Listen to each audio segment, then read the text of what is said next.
ध्यान में रहते हैं।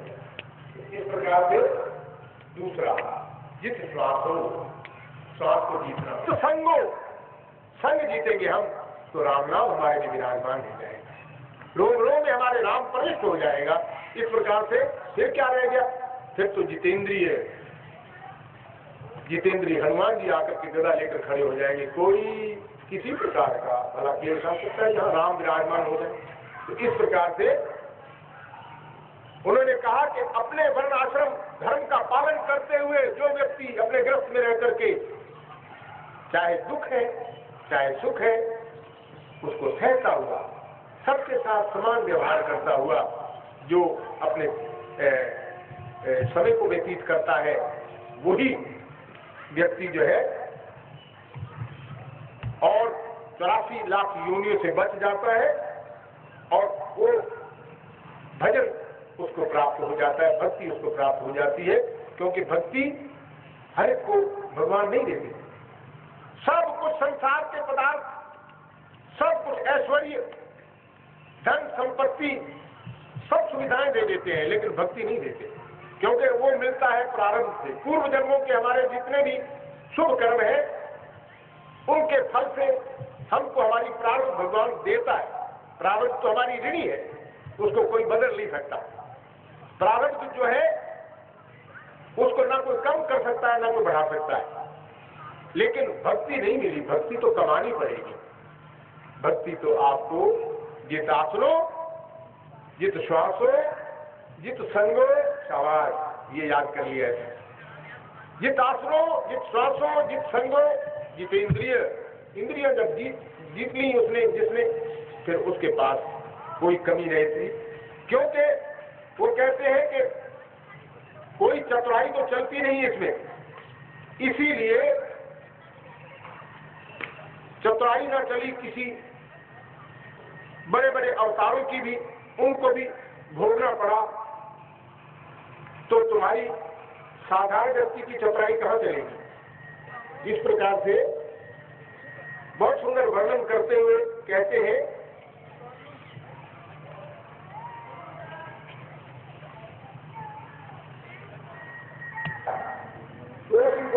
आते जाते हैं और वो दूसरे में गिर जाता है।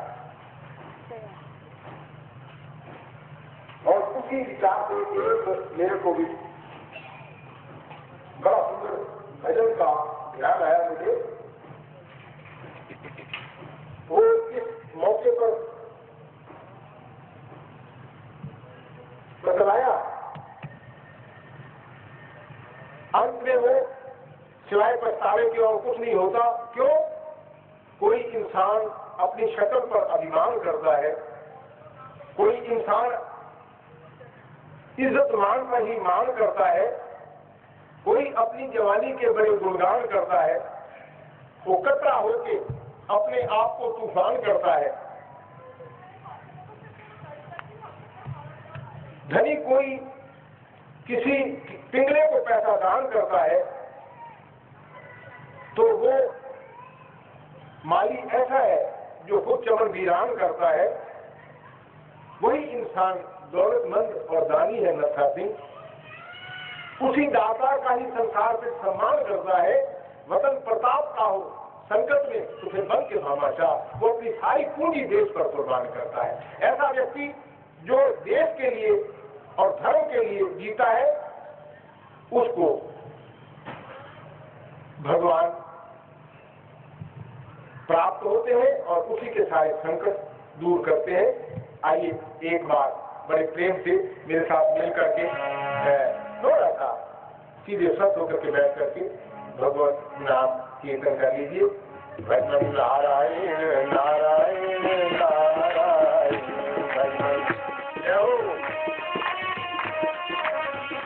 भजन नारायण नारायण नारायण भजन भजन नारायण नारायण नारायण भजन श्रीमन नारायण नारायण नारायण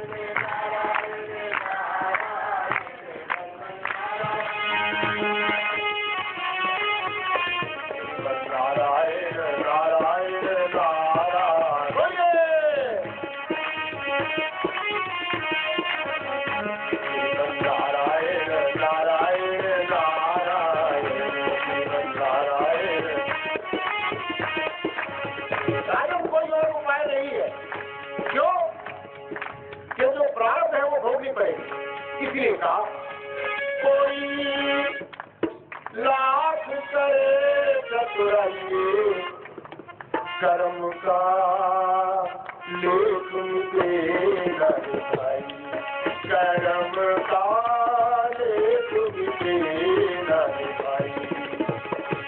कोई लाख करे चतुराइए कर्म का लेख मिटेगा भाई, कर्म का लेख मिटेगा भाई। जरा समझो किसी सच्चाई कर्म का लेख मिटेगा भाई, कर्म का लेख मिटेगा भाई।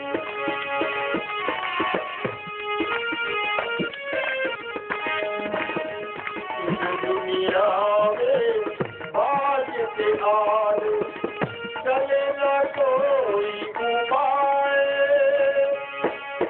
कागज हो तो हर कोई बातें कर्म न बाँटा जाए। एक दिन किसी किस्मत के कारण, एक दिन किसी किस्मत के कारण बन को गए थे रघुराई कर्म का लेख मिटेगा भाई, कर्म का लेख मिटेगा भाई।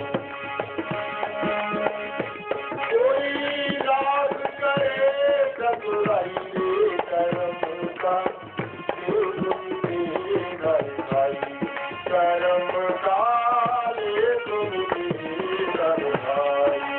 और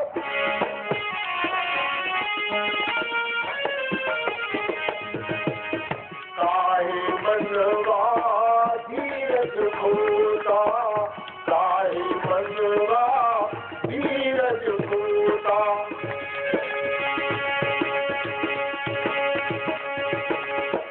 काहे नाथ रोए अपना सोचा कभी नहीं होता, साज करे सोए।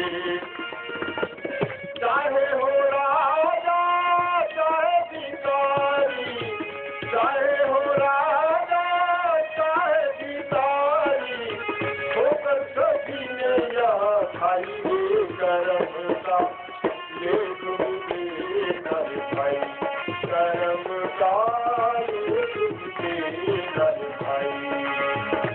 कोई लाख करे चतुराई कर्म का लेख मिटेगा भाई, कर्म का लेख मिटेगा भाई। जरा से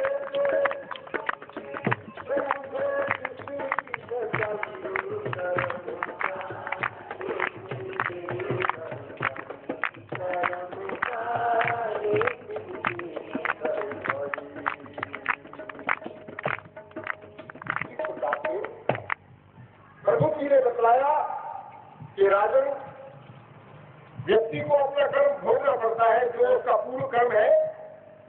गोस्वामी तुलसीदास जी ने इसलिए कह दिया कर्म प्रधान विश्व करी राखा, जो जस करे सो तस फल जाका। पूर्व हम करके आए हैं भैया, उनको अगर मिटाना है, उनसे अगर छुट्टी पाना है तो दो ही उपाय है, या तो भोग लो या भजन करो, और कोई उपाय नहीं। भजन करो, भजन को बढ़ाओ, जितना भजन बढ़ाओगे उतने तुम्हारे पाप कटेंगे। तो इस प्रकार से